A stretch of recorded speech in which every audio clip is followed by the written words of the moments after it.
This is the stuff that nostalgic dreams are made of.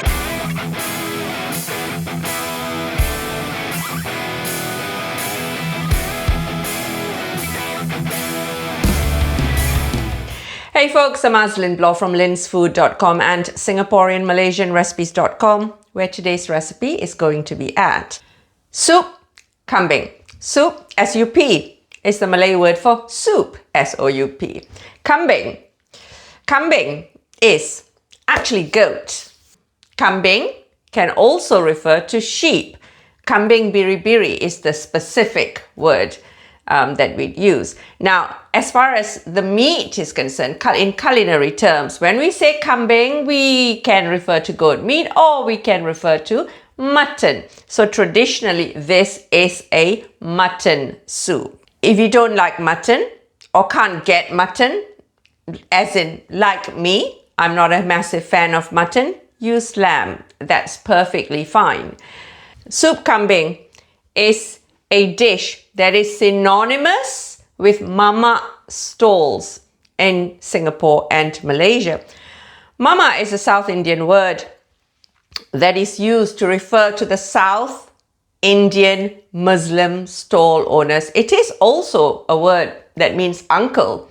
You can read more about it on my blog. So this is a dish that will be found at South Indian stalls. In my 20s, when I used to go clubbing a lot with my friends, after clubbing, we would inevitably be hungry, so we'd end up at various hawker centres dotted around the country, depending on where we were in the first place.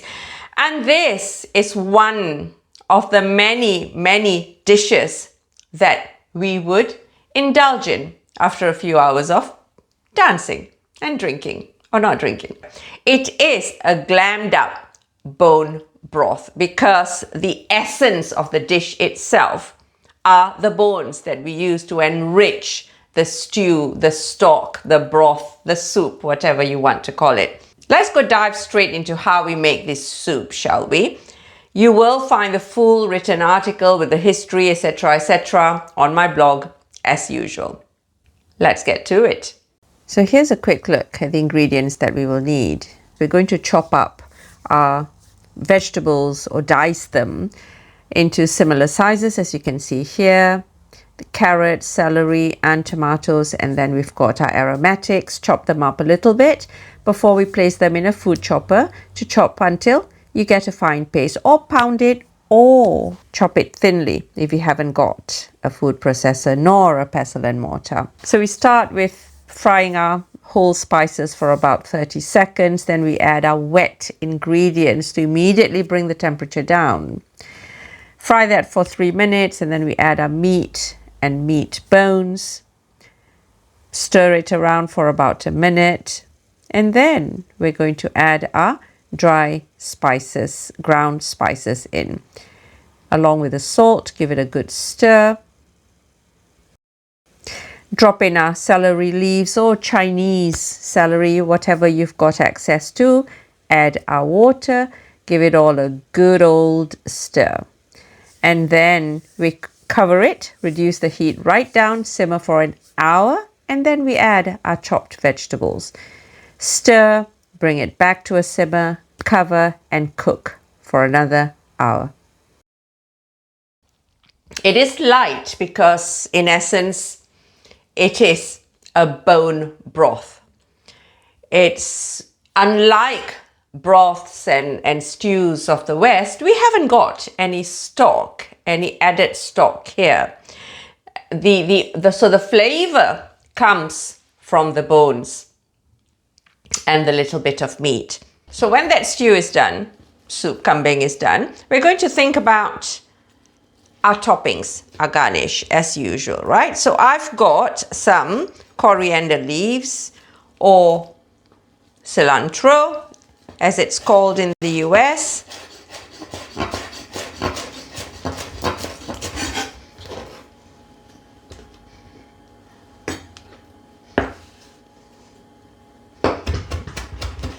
You could have done this earlier, of course, but herbs, after an hour, after even 30 minutes sometimes, they kind of look a bit sad.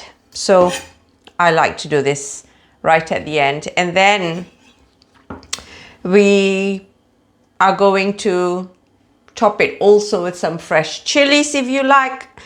I've got, these are the last few of the chilies in my garden. I've got a variety here, so let's go with a mild serrano, because why not?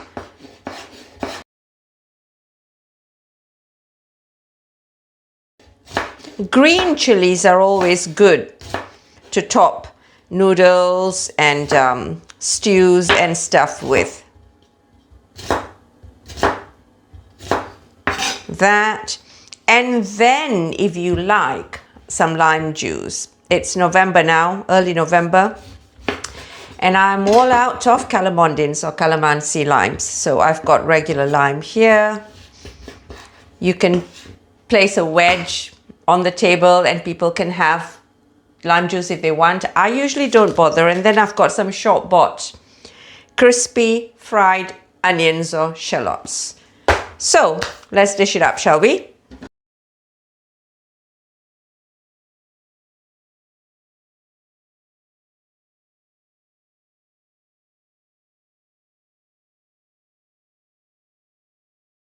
Let's do our coriander leaves.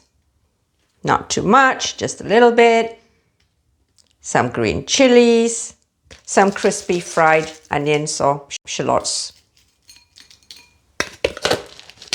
And a wedge of lime juice on the side for anybody who fancies some lime juice.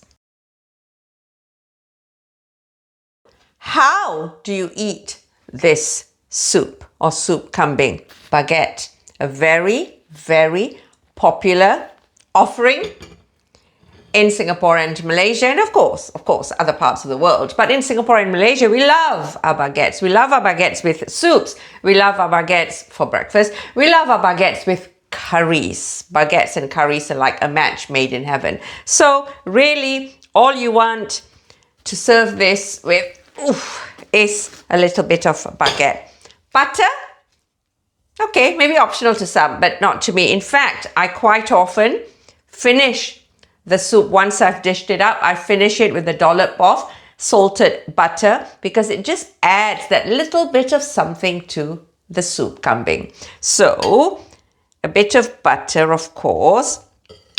It's a rustic dish, okay? So, you dip it in.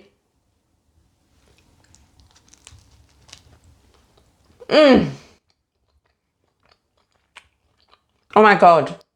Sup Kambing recipe itself shouldn't differ in its makeup in terms of the spices and the aromatics that we use. How it may differ from home to home or perhaps even hawker center to hawker center is the ratio of bone to meat. Now, some people would just mainly use bones. Some people would use a little bit more meat. Now that's completely up to you. The idea of soup tulang is that it is predominantly a bone broth, a bone soup or a bone stew, if you like, with just a little bit of vegetables here and there. I use lamb chops for this because lamb chops have a lot of bones and lamb chops have quite a bit of meat as well. So you get the best of two worlds. You can chop it all up, take the meat off the bone before you cook it, or just dump it all into your pan, and after 2 hours, the meat will naturally fall apart.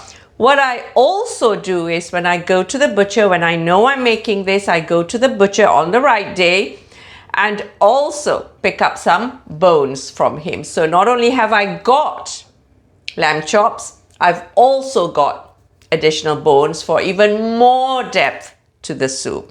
You can read up more about the ins and outs of the ingredients, etc., on my blog, as usual, singaporeanmalaysianrecipes.com. What I do is I keep it in the fridge for 2 days, but on the first day after cooking, I put some away in the freezer for future use because I'm the only meat eater in the family.